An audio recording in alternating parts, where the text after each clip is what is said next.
Hello, hola, como estas, amigos? Thanks for making some time for Slow Baja today. My heaping dose of gratitude goes to Jeff Hill and the Baja Bound Insurance team for organizing that amazing Baja Lifestyle and Travel Expo last week down at Humphreys in San Diego. It was really an amazing, great venue, great turnout. I was delighted to be part of it all. And, I was just talking Baja, talking slow Baja, seeing old friends, people who've been guests on the show, meeting new friends, meeting listeners. Just well done. 5 stars, Baja Bound Insurance. As you know from last week's show, I was in the Nora booth with Mike Perlman, again, Slow Baja alum. It just blows me away that Mike's dad was the father of a florist from Tarzana. He was just the father of off-road racing.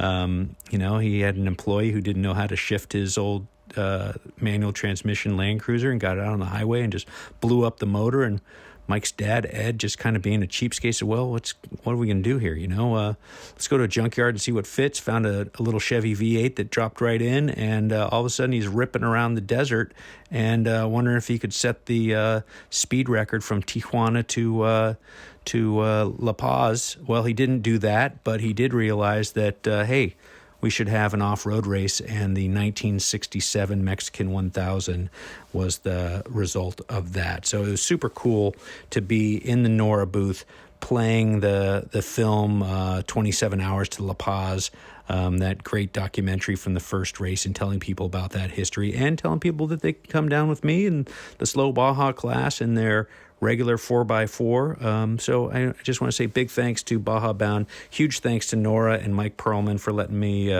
be in the booth. And I just want to also say gratitude, real serious gratitude here.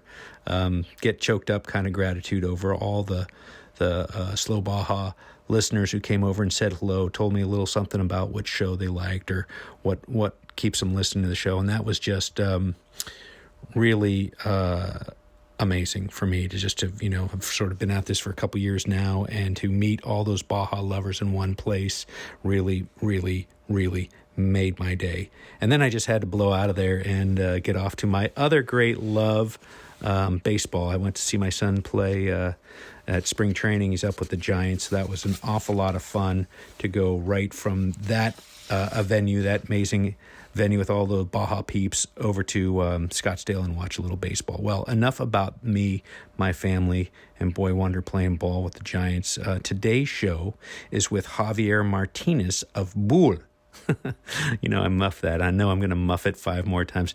Bull is a fabulous restaurant in Ensenada. Carlos Valenzuela, my Mexico Baja travel fixer, brought me in for dinner. We had a fabulous, fabulous dinner, lots of wine, enjoyed ourselves immensely. And then I went back the next afternoon thinking I could scoot in before the dinner rush and just have a nice quiet chat with Javi. Well, that really didn't go so well. He's like super gregarious guy. He's like Tigger and Winnie the Pooh. He's just bouncing all over the place. I had to cut the first 5 minutes of the podcast because people just kept coming over to say hello, and he's waving at people, and he's here and he's there, and he's talking to me, and he's talking to somebody else, and I just couldn't make sense of the edit. So we just chopped it off and we just kind of dive right in. So I'm doing a little setup here. But without further ado, let's get on with today's show. Restaurateur Javier Martinez of Bull in Ensenada, Slow Baja approved, a beautiful indoor-outdoor venue, great wine store right next door. Buy a bottle, have corkage fee, buy great wines, buy the bottle, buy the glass, great food. Highly, highly Slow Baja approved, highly recommended. All right, on with the show.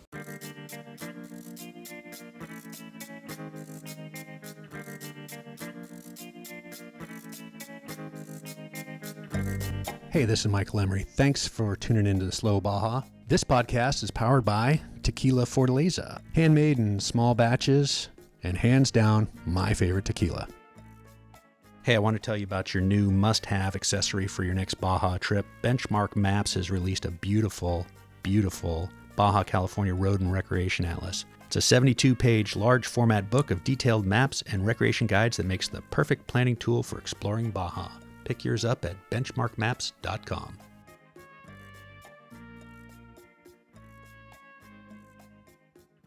Well, we're at your restaurant, Bulls. Bulls? Bull Bull? is the French word Yeah. that means balls. Yes. It is the nickname for petanque, Yes. actually. Yes.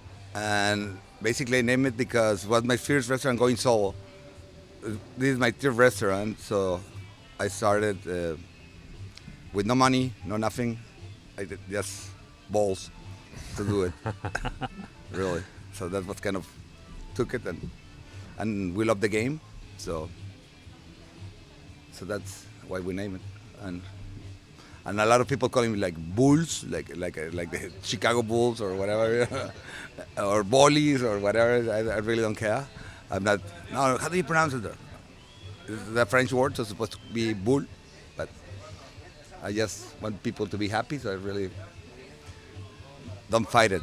It's like people call me Xavier, you know. They cannot say Javier, you know. I don't know why, but it's hard for some people. They're like, ha, Javier, you know. So. All right. Well, one of my well, let's get started. It's Slow Baja. It's travel talk. I'm at Balls. I've got the guy by the balls right here. You got the guy by the balls. Bull. I'm at Bull in Ensenada, and I'm here. Carlos Valenzuela, my new Ensenada fixer, my new Baja fixer, brought me in, and one of my listeners had suggested, one of the Slow Baja community had suggested that I get in here, and so I was just thrilled. Nice crowd last night, great food, great night. We're eating outside under the stars. So tell me, Javier, how'd you come up with this idea? The idea was kind of forced, you know. I was a partner in a restaurant, very successful, but at that point we expanded, so we had kind of was not enough money for all of us, so I decided to go solo. And I started with my ex-wife in San Miguel on the Surf Point. I don't know if beautiful setup, but it's kind of far away from the city. So it mainly was only the weekends when it was happening.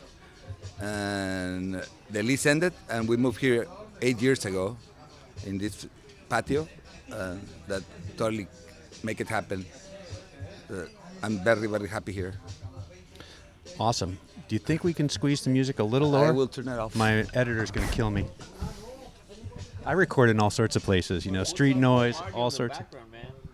So, and I like to have people feeling like they're sitting here with me at the table, but my editor's going to have my balls. Okay. Exactly. So, 8 years. 8 years. And they look at total 12. Okay. We're going for 12 in March. And so you have how many tables here? 25, 30? I'm guessing I'm looking around. Capacity is 125, 130 person. Okay. Seating. And it looked like it was pretty lively on the court yesterday, last night. People are playing. Yeah. They're rolling the balls, tossing the balls. A lot of young crowd comes and plays once in a while. I mean, there's a lot of fun. People are having a great time. Yeah. So, petanque versus bocce. It's the French versus the Italian. All right. A lot of people name. Are you guys playing bocce? Because bocce is, I think, way more popular than petanque. Yeah.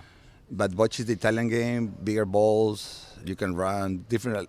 The rules are kind of similar, but Different. a little bit different. Yeah. I've seen the petanque in the south of France with the gypsies throwing With the balls. gypsies, Marseille is the capital, exactly. I guess. Throwing the balls in the gravel. In the gravel, correct. So explain your cuisine. We had Carlos is going to tell me. Carlos did all the ordering last night. So tell us, Carlos, what we had, and then Javier, you're going to tell me what it's all about. Yeah, thank you. Risotto poblano with arrachera with steak. And then we have tacos of chistorra. Very good, right? We started with a tuna starter, which was amazing. That was, the first one. Is tiradito from tuna. Mm-hmm. Very good. So there's nothing that I love more than going to a restaurant with a local and having them do all the ordering. I never saw the menu. I didn't care. I was having my tequila. It was great. When we switched to wine, everything was wonderful. The steak oranchado was perfect. So tell me about the cuisine. The cuisine is normally. I've been a restaurateur for 20 years now, so we try to work as very common sense, you know. Work with the local ingredients like the bluefin tuna. It comes from the farms or the yellowtail, whatever is fresh. We try to put it. There's a lot of farms also, so the veggies and that everything goes to the States. A lot of stays here, so we try to work with that and a little fusion with the risottos. That is, a lot of people like it and a lot of people don't do it. So a lot of people come here for the risottos, but normally we try to do the seafood, like the ceviches and the grilled fish and. So would you say you're Mediterranean cuisine based? In base, With a touch of a Baja spin? Yeah. Okay. Yeah, like my ex-partners, they influenced me a lot. The guys from Manzanilla and the guys in the kitchen been working for me for 15 years now. Wow. And that's whatever I found fresh. You know, sometimes you go to La Bufadora and you can see some, we call them centollos. It's very similar as the king crabs. So we grab whatever is, oh, we got this, Javi. Or we have some abuloni. We have, so the guys can cook whatever. So the menu's changing all the time. We try. Yeah. It's nice to order. Well, we have like the classical, like the chistorra tacos and the flank steak tacos and the baby clams. And how about the wine pairing? All local wine, French All wine? local Italian? wine. All local only, Mexican only wine. Mexican wine. All right. Really. Well, it's what, 15 minutes away, 20 minutes away? 15 minutes away will be the first one. And also we have the store here. I don't know if you walked into the I store. haven't It's been called in La yet. Contra. Okay. They carry 472 labels. And it's also one of the keys because a lot of the customers, they can buy very good wine for only 200, like $8 more for a corkage fee. That is what we call. So people are happy and they can try. I leave them optionals. Sometimes I walk with them to the store if they want recommendations. But normally I would like them just to get lost and see what the local wineries are offering. Like 20 years ago when I started, there was only like 12 wineries. At the moment, it's more than, I think, close to 200. Yeah. Some It's small, amazing. some big. Yeah, but I have seen people that start with 1 barrel or 2 barrels, like the guys from Benacaba, Piyuan, and now they're big, big wineries. Hey, do you wish you had joined us on the Nora 500? Well, here's your chance. It's double the mileage, double the fun, double the parties, double the dirt. It is the Nora Mexican 1000. We're going to drive by day, we're going to party by night. I'm pouring Fortaleza of tequila. April 30th through May 6th, 2022. We're driving the entire peninsula. You don't want to miss out on this one. Again, if I can do it in my 1971 Toyota Land Cruiser, totally stock, you can do it in any modern 4x4. The Nora Mexican 1000. It's the happiest race on earth. Check it out at nora.com, NORRA.com, or on Slow Baja. Here at Slow Baja, we can't wait to drive our old Land Cruiser south of the border. And when we go, we'll be going with Baja Bound Insurance. Their website's fast and easy to use. Check them out at bajabound.com. That's bajabound.com, serving Mexico travelers since 1994. Now again, you're selling lots of wines. Are you able to share any favorites? Do you have any? Can you help my Slow Baja community pick 4 or 5 favorites that you really love that maybe somebody's never heard of, smaller wineries? Yeah, of course. Normally, but the house wine, or basically my partners, is called Aborigen. We had that last night. It was lovely. And I like Piyuan a lot. The Chimul wines, there's also Benacaba, Cruz, that is also small, and La Lomita. There's a lot, but those Madera Cinco. But they're going big. They started, a lot of them. They started in the garage, and now they're even in the States and all over Mexico. So, as I'm sitting here with a couple of Ensenada locals, guys who are in my middle years category, remember music from the 80s. I'm going to put it that way. They remember the music from the 80s, maybe lived it. Where are you guys going when you're taking your wives, girlfriends, what have you? Where are you going for a weekend, getting away from Ensenada? There's so much that's within a few hours of here. Where do you go? What do you do for recreation? For recreation, normally I used to go to the States. Okay. Not really, believe it or not. We used to run to the States. Now we stay here, I think. Normally I do some go to the valley, stay in some of the local boutiques. But really, now I'm traveling a little bit farther than just stay here. But then I was planning to go to Tijuana. Carlos took me to a very cool hotel in Calle Revolucion that I was totally blown away. And I was saying I should experience TJ because normally I only you go all the way Playas, Century Lane, San Diego, Gotcha. and off I go. And now that my wife is from San Diego, normally I was going a lot to San Diego for the last 5 years. Gotcha. Yes. All right. Well, I'm always looking for Baja tips. Carlos, represent here, buddy. Give me a Baja tip. Where are you going when you're taking your wife and going someplace? Well, El Valle also, of course. When I was in the tourist department, I think I told you, we travel all over the state, like Bahia de Los Angeles, San Luis Gonzaga, San Quintin, Rosarito, Mexicali, Tecate, everywhere. I mean, it was my job, and also it was a thing that I wanted to do, and I really enjoyed it. All right, back to your restaurant, Javi. You had an interesting crowd last night. Good mix from young people to, middle-aged folks. I didn't see many tourists here. It's a place that the locals are here and supporting. Yeah. Normally, I think it's 80 to 20. 80 local, There was 20 a point that I tourists? used to have a little bit more people from the U.S. With COVID, it's a different equation, I will say, or different ball game. My clientele went totally changed, really. I think that it's like you nailed it. The middle-aged people got afraid of going out.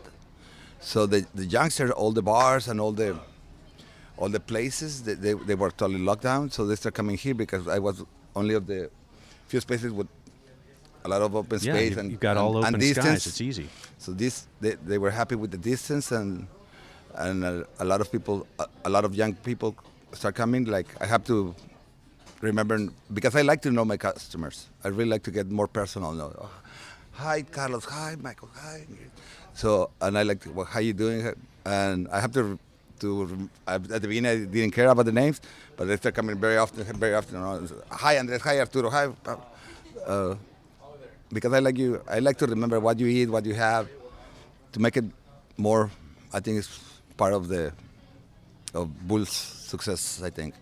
Well, it looked pretty successful last night, and it's filling in now. So we're going to wrap this up so we can turn the music back on, and you can get back to being Loco Javi. Loco Javi. I hope Slow Baja comes back, and it's my pleasure to be talking to you guys, man. Slow Baja will come back, but my friend Pepe Giza calls you Loco Javi. He said you have the best job. All you do is talk to people and smile and laugh. So I think he's got you pegged. Yeah, but that's what I say. Like it's not easy to come always every single day with a smile. It's not for everybody. I love my job. I really love to meet people. People is what make me. I say, okay, it's the food, but it's also the service. So it's like if you come to the table, nobody's okay. Can I have a beer? And they take, and then you look and you see the waiter texting or whatever. And it's like, where's my beer or where's my wine? I'm quite hyper, so I really cannot. I have to be moving, and I like to. I really like people to live with a smile. Yeah, because that's what they remember. They can have a beautiful meal, but the waiter or even me, I can totally fuck it up, and I bring the wrong things. But I like people to live with a smile. All right, so wrap it up. You've got a beautiful wine store here. You've got capacity for 120, 25 people in, 30-something tables, right? I'm just guessing behind you here. A nice staff. They were able to pour me a beautiful ranch water last night, Blanco tequila and Topo Chico. That's my favorite. And then we moved on to some wine, which was lovely. The dinner was fabulous. How do people find out about Bull? And where are you? Your Instagram, Facebook, website? Where can people find you? Right now we're consolidating on that because at the beginning, as you can see, I have like a tiny little sign. Yeah. I really just believe in the word of mouth. And actually, when we moved 8 years ago, it's like we were like only 5 people. Now we were 20. 5 with me, basically, or 6. I used to do the shopping and I used to bartend and wait and everything. And now I have my nephew Andres is helping me a lot, so I'm able to be more off. But I love to come here and see the faces and see people smile and laugh, and that's all. Well, Good food and laugh. Yeah, I saw a lot of that last night, and you're bouncing around like Tigger. You know, you're here, you're there, you're everywhere with a smile and a laugh. So hey, Slow Baja approved. If you find yourself in Ensenada, get down here, roll the bulls. The bull. All right. Well, thanks, Javi. I appreciate it. Thank you very much, guys. Good times, and Slow Baja approved, highly recommended. Good times, Carlos. Thanks for bringing me in. Of course, man. Anytime. Well, that was fun, short and sweet, as they say. Hopefully I'll get back to Ensenada and do something serious with Javi sometime soon, but the food had arrived. We had a full table of folks. The wine was there, and everybody was doing their best to stay really quiet while we were doing the podcast. It was kind of funny. But anyways, if you like what I'm doing here, please, please, please share the show with somebody who you know loves Baja. They might not know a dang thing about Slow Baja. So please, if you got a friend, share the show. It's on Spotify. It's on iTunes. For folks who don't have any relationship to podcasts, they can always send them a link off of YouTube, and they can stream that. You know, it's on a bunch of other platforms. So if you've got elitist tendencies, you want to eat organic podcasts, it's all there for you, and all the small ones, all the cool ones. So please share the show. Drop me a 5-star on Apple or Spotify. Spotify's got those new ratings, and that does really help people find the show. It really does. So please take a second and do that. Also, drop a taco in the tank. Got to drop a taco in the tank. I'm about a month out from the Nora Mexican 1000. Gas prices are $6. So anyhow, do what you can if you can. Stickers are in stock. We've got some cool hats that are in. Some t-shirts for the big boys, or a couple of size smalls are still kicking around. Larges are on their way, and some sweatshirts too, finally. And you know, I do really appreciate it. The easiest way to do all that stuff is at slowbaja.com. You can click the donate button. You can go to the store. You can do it all there. Also on Instagram, for you Instagrammers, there's a link in my bio that gets you right to drop a taco in the tank, and I really appreciate it. It really helps, and it is the only way to get that ask your doctor if Baja is right for you bumper sticker, other than meeting me someplace on the road where I can just hand you one. That's the only way to get it. They're not for sale. So please take a second, show some support. I appreciate it. Thanks. I'll be back with a great show next week. Have I told you about my friend True Miller? You've probably heard the podcast, but let me tell you, her vineyard, Adobe Guadalupe Winery, is spectacular. From the breakfast at her communal table, bookended to an intimate dinner at night, their house-bred Azteca horses, Solomon the horseman, will get you on a ride that'll just change your life. The food, the setting, the pool, it's all spectacular. AdobeGuadalupe.com. For appearing on Slow Baja today, our guest will receive the beautiful Benchmark Map 72-page Baja Road and Recreation Atlas. Do not go to Baja without this, folks. You never know when your GPS is going to crap out, and you're going to want a great map in your lap. Trust me.